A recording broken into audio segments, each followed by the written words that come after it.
This just came out yesterday, and I'm going to take you through a tour of the synthesizer. So I'm going to be looking at the Tube Synth. I'm not an expert in synthesis, but I can navigate through synthesizers. So I'll try to explain as best as I can what this synth has and how you can work with it. So we have two oscillators right at the beginning, and then we have a sub oscillator as well. So oscillator number one, you have the octave range right there.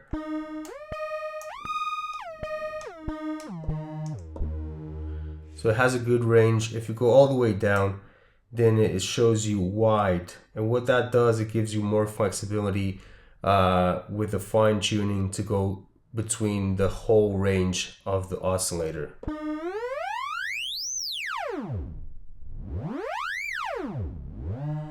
Okay, so it gives you more control over the tuning. If you go to the other octave ranges, then the fine tuning becomes just a tune for that range.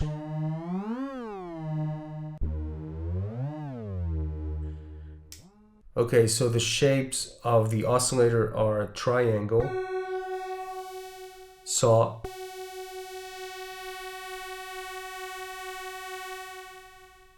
then we have the square wave, and we have pulse. And you can morph in between all these shapes. Right on the side here we have a way to change the shape of the wave as well by sending information from the envelope. So what you do is you open the shape right there to give a different shape to the wave, okay? And this comes from the filter envelope.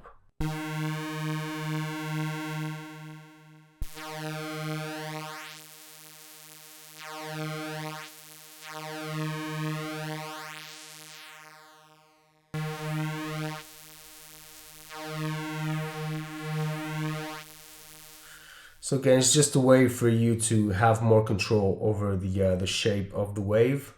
If you set that to 0, then it won't have any effect. The envelope won't have any effect on the shape of the oscillator. It's just more control over the shape of the wave. Oscillator number 2 also has that same thing. Here we have the quad, which if you have it turned off, it's just a 1 voice note. Turn the quad on, it becomes a 4 voice. Okay, and you can detune that.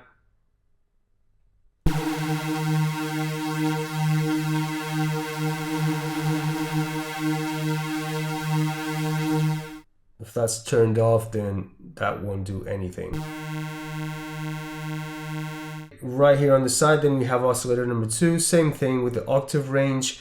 When you go all the way down, it gets into LFO territory with really low frequencies from 0 to 20 hertz. The shapes are pulse width, same thing, pulse, square, saw, but then at the end it becomes noise. So you can use noise from oscillator number 2. You can synchronize the two oscillators. So the sync will synchronize the two waves. This is unsynced.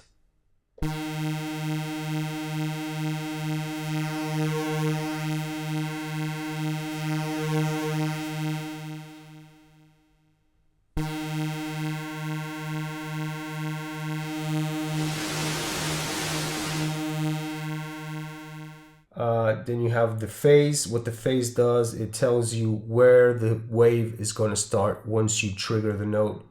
If it's going to start right at the beginning, in the middle. You also have a sub oscillator down here, and you can control the shape. This will be controlled by the octaves as well of the oscillator. And that's it. So that's the oscillator screen. Then we jump here to the mixer and the filter section. Okay, so here the oscillator number 2 has an EQ dedicated to it. You can bring down a certain frequency, you can give it more drive, or you can boost that frequency up if you want.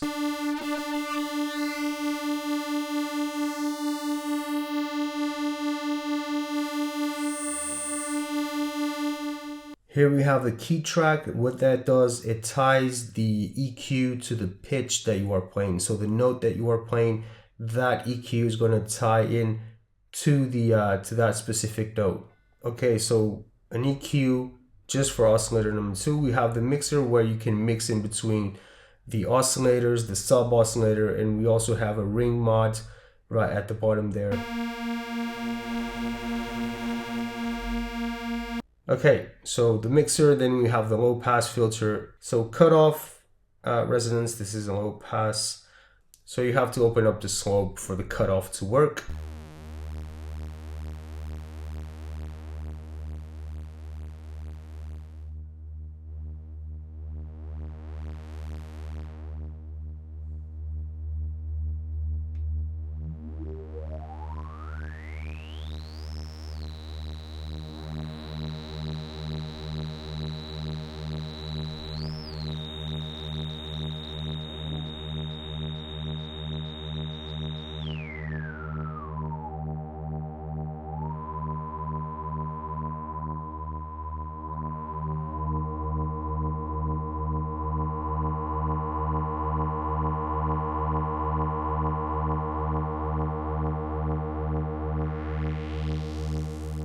Okay, then we have the envelope right there that refers to the envelope that we're going to have a look next.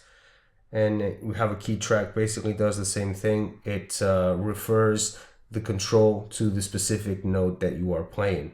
So here we have the envelope. So if you open it up, then what you do is that you bring in the settings from the filter envelope to say how the filter is going to act over the sound. So if you don't know how a filter envelope works, when you open it up, so you have a positive and a negative. When you open it up, the filter envelope is going to take command over the cutoff point. It's going to say how fast it's going to open and how it's going to close, how long it's going to sustain for. It doesn't do anything if you do it this way.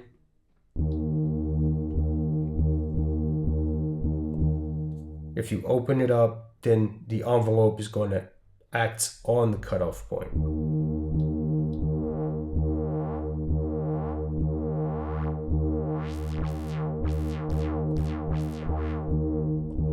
Okay, and that's it. So here we have the filter envelope. So you have the normal amp envelope as well.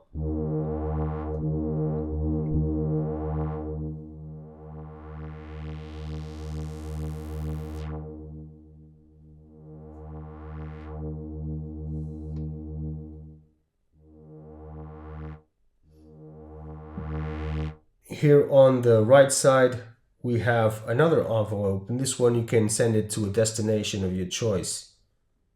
So we got pitch, oscillators 1 and 2, oscillator 2 pitch. You got the shapes. So you have a few things here that you can control, the level of the oscillators. You have the quad detune as well that you can control.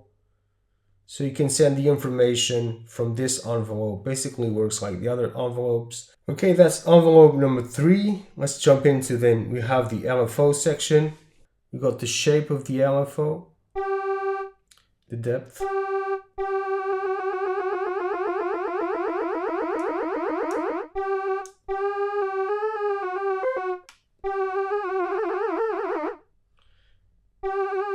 So in this case, we are affecting the pitch. We have the destination right there, and we have the rate.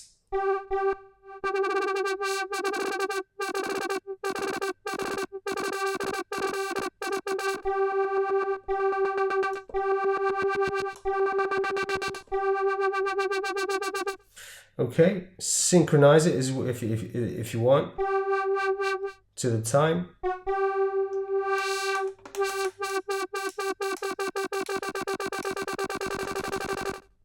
Standard. Then you have LFO number 2, same thing. You have your waves that you can choose from, destinations as well. You have a few more destinations here. The rate, you can synchronize it to the tempo. Then you have a modulation as well here. You have the source, so you can say that the filter envelope is going to modulate the quad. Okay, so here we have the section of modulation. We have one source that we can choose from. In this case, I'm choosing the oscillator number 2. I'm going to use the oscillator number 2 as an LFO for this example. And I'm going to be controlling oscillator 1 pitch. So you have the depth for that as well. So you can say how the amount of change you want to happen.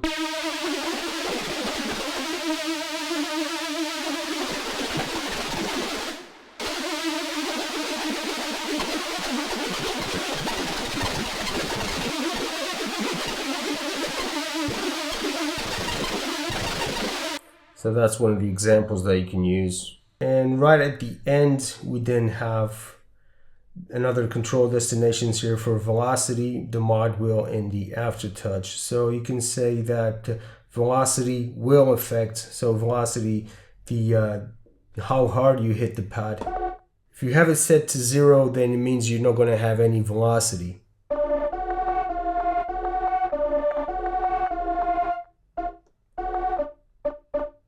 Even if you touch really smoothly on the pad, the velocity will always be the same. So you have to give it some depth in case you want velocity.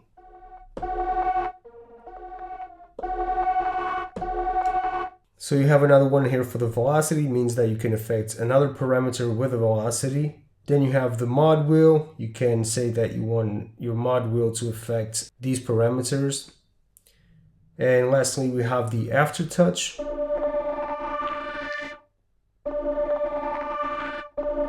Let's say that we want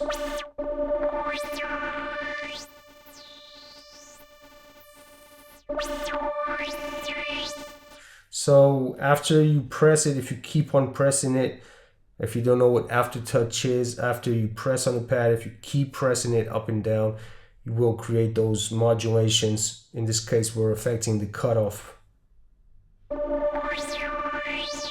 Okay, and that's the control destinations here. Then we have the setup. We can say how many voices we want, 4 voices or just a monophonic.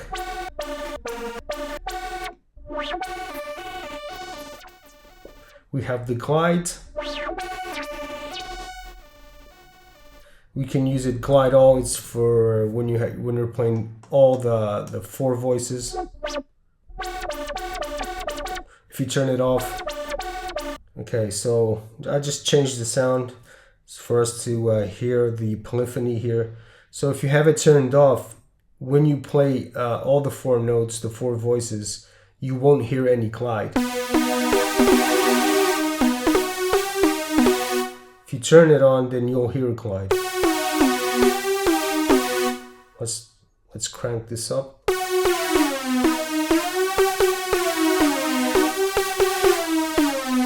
Legato always has the glide on.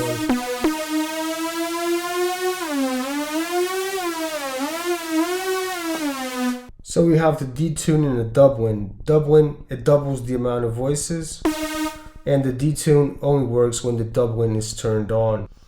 Width is for a more stereo image. If you put it all the way down, becomes more centered, like a mono sound. You got the shape as well. You can give it some extra. This is a tube drive, so it's an extra drive that you can use to give more color to the sound. You got the level. That's for the entire preset. Apart from that, then we go into chorus, delay, and the reverb, compressor, and the hype. That's right at the end of the signal chain. But I'm not going to waste my time talking about this. They're just normal effects that you can add at the end of the signal chain. And that's it. I hope I made it a bit clear how this all works. And I'm still trying it out. I'm hoping to find new things with it. But from what I see, it's a very complete synthesizer. You know, you can do a lot with it. We'll see in the future, okay? Thank you for watching, guys. If you have any questions, just post them in the comment section. Thank you.